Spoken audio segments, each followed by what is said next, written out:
Shalom, selamat pagi saudara-saudara yang dikasihi Tuhan. Puji Tuhan, pagi hari ini kita boleh menikmati lagi hari yang baru yang Tuhan jadikan. Kita akan bersama membaca, merenungkan firman Tuhan. Mari kita berdoa. Terima kasih Tuhan buat kasih setiamu yang selalu baru setiap hari dalam hidup kami. Terima kasih untuk kesempatan hidup hari ini. Terima kasih Tuhan untuk kemurahan-Mu dalam kehidupan kami. Bapa di surga, sebentar kami akan membaca dan merenungkan firman-Mu. Kuasai hati pikiran kami lewat Roh Kudus, sehingga firman Tuhan ini dapat kami mengerti dan dapat kami lakukan dalam kehidupan kami. Terima kasih Tuhan dalam nama Yesus. Amin. Saudara yang dikasihi Tuhan, firman Tuhan yang akan kita renungkan pagi hari ini dari Ulangan pasal 5. Kita akan membaca ayat 32 sampai 33. Renungan firman Tuhan dengan judul Taat dan Setia. Ulangan pasal 5 ayat 32 sampai 33 dikatakan begini. Maka lakukanlah semuanya itu dengan setia, seperti yang diperintahkan kepadamu oleh Tuhan Allahmu. Janganlah menyimpang ke kanan atau ke kiri. Segenap jalan yang diperintahkan kepadamu oleh Tuhan Allahmu haruslah kamu jalani, supaya kamu hidup dan baik keadaanmu serta lanjut umurmu di negeri yang akan kamu duduki. Sedemikian jauh pembacaan firman Tuhan. Saudara yang dikasihi Tuhan, kesetiaan adalah salah satu sifat Allah yang sempurna. Tuhan yang kita sembah adalah Tuhan yang setia, memegang teguh perjanjiannya. Itu artinya, sekalipun kita melanggar perjanjian kita kepada Tuhan, Tuhan akan tetap setia pada perjanjiannya kepada kita. Sehingga sebagai umat Tuhan, kita pun dituntut untuk taat dan setia kepada Allah. Seorang bisa dikatakan setia jika ia tetap berpegang teguh pada janji, patuh dan taat. Demikian juga Tuhan menghendaki supaya kita menuruti perintahnya secara penuh, yang diwujudkan melalui praktik hidup sehari-hari. Jika seorang selalu setia dalam menuruti Tuhan, itu menandakan bahwa Tuhan berdiam dalam dirinya. Sebab Tuhan sendiri yang sebenarnya mendorong dan menggerakkan hidup orang percaya.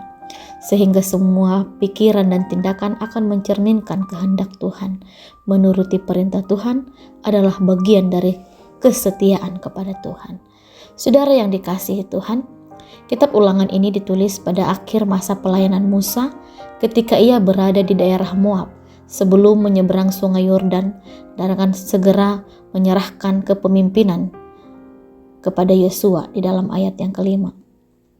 Musa sebagai perantara yang telah dipilih untuk menyampaikan firman Tuhan bertekad untuk mempersiapkan bangsa Israel memasuki Kanaan dengan mengingatkan mereka akan peristiwa khusus ketika perjanjian Tuhan diberikan.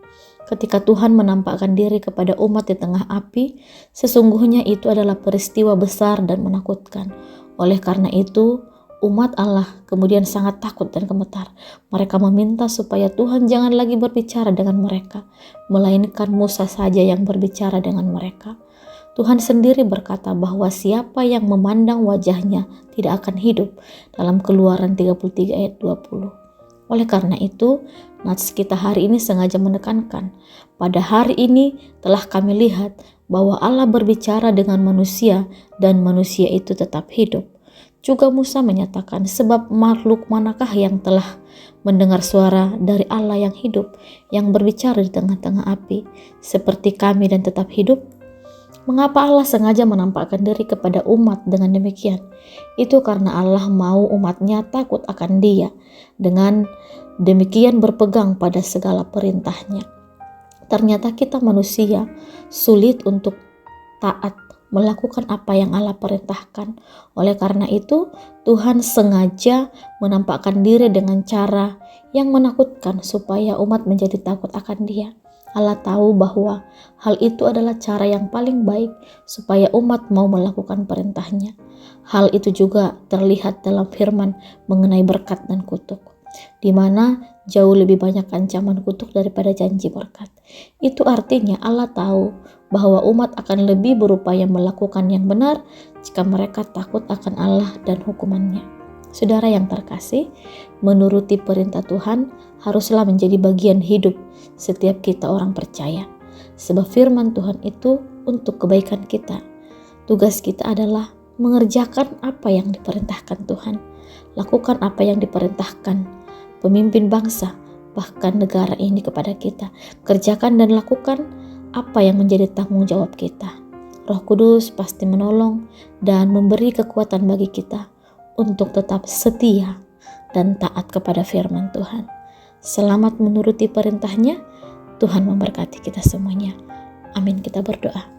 Bapa, terima kasih untuk firman-Mu yang mengajarkan kami untuk kami tetap setia dan taat melakukan segala kehendak Tuhan dan firman Tuhan.